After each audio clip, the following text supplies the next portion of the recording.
In this video, I'll show you how to upgrade a Whirlpool dishwasher. We'll start by turning off the power, locate the circuit breaker for the dishwasher, and turn it off. Next, we will turn the water off by turning the shut-off valve, which is usually found under the sink.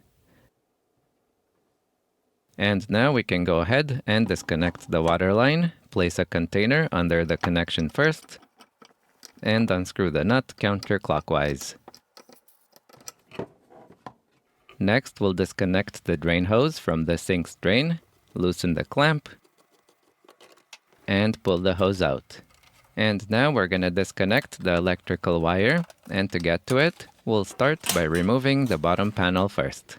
Before opening the electrical box, it's important to double check that the power is really turned off for safety, and we're going to do that with a non-contact voltage tester.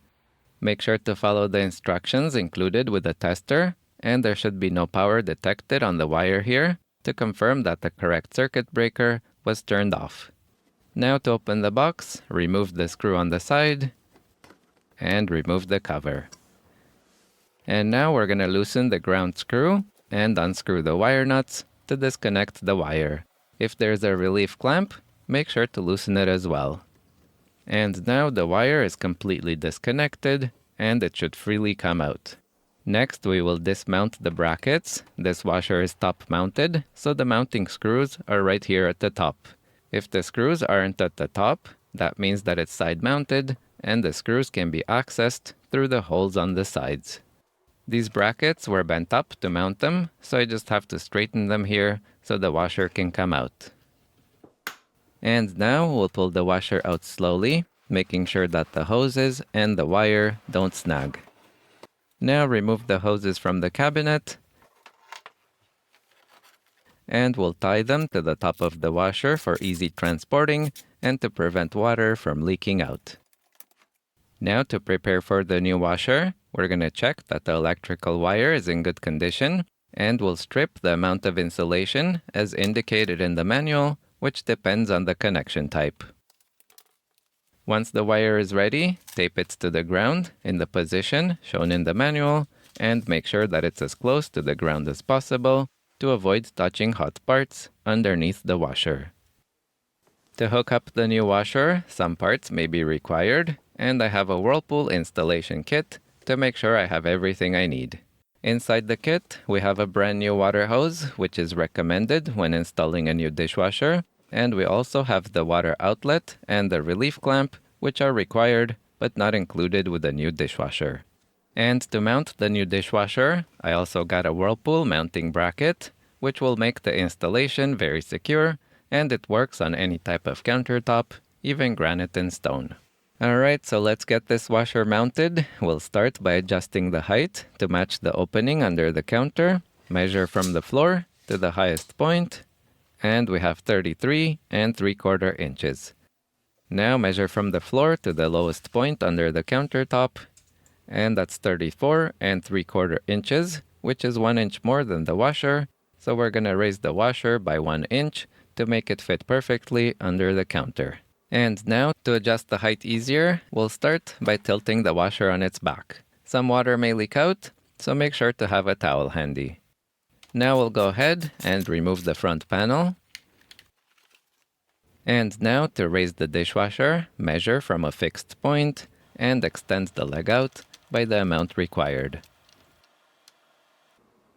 And we'll do the same for the other legs as well.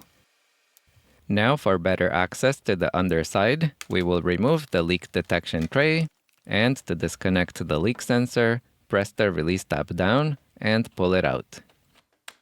Next, we'll connect the drain hose. Make sure to use the new hose that was included with the new washer. This hose has two different ends. Here's the end that connects to the washer. It's labeled drain end. And here's the sink side, labeled sink end. To connect the drain end, place the clamp on first. Make sure to use the correct clamp. Now place it over the outlet, aiming the hose as instructed. Mine is aiming towards the underside of the washer. And now push the hose on as far as it will go, making sure that the outlet is covered. Next, we'll connect the new water hose. The elbow attached here is not required for my model, so I'll go ahead and remove it. And we will also remove the nut and compression ring from the elbow, which is usually used for copper piping. And now we can go ahead and connect the hose to the elbow and tighten it on.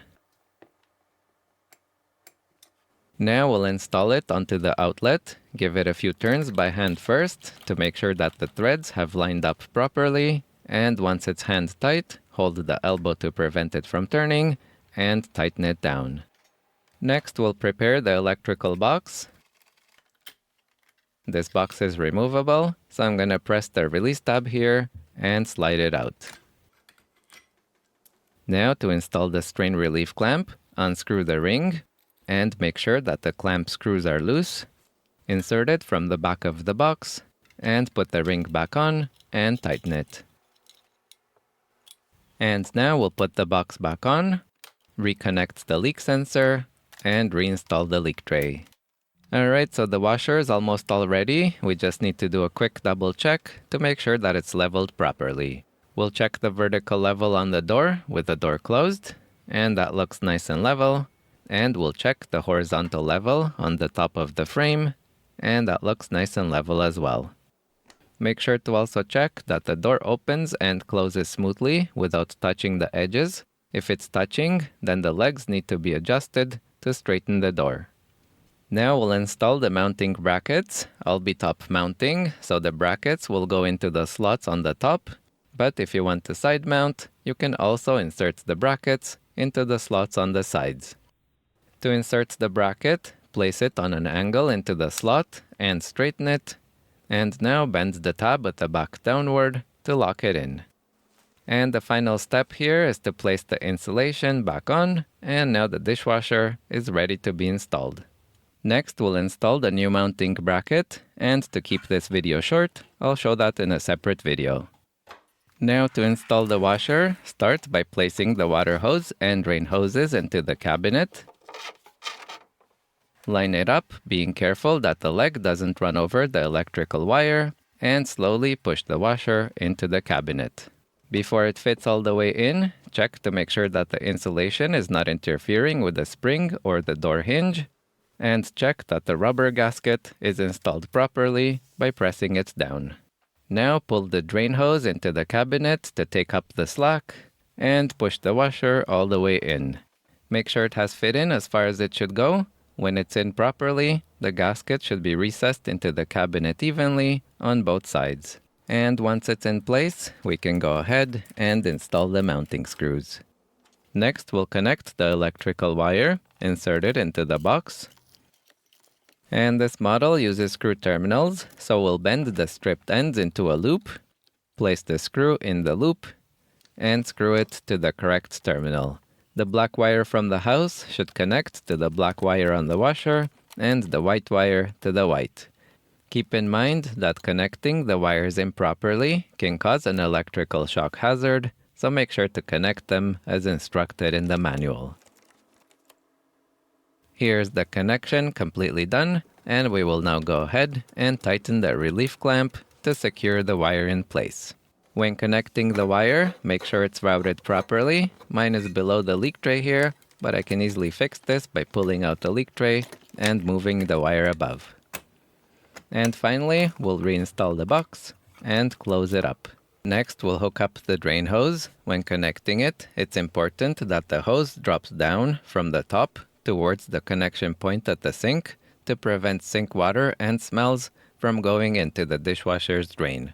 If the drain hose enters the cabinet at the bottom, a high loop is usually required, so make sure to route the hose as instructed in the manual. Now to connect the hose, we have to select the correct size at the end. The large end is too big for my connection, so I'll trim it to the smaller size.